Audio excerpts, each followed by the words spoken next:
Meu gato morreu. Acorda. Gato. Acorda.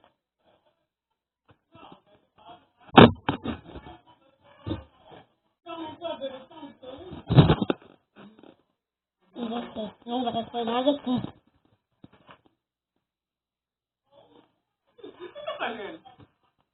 nada.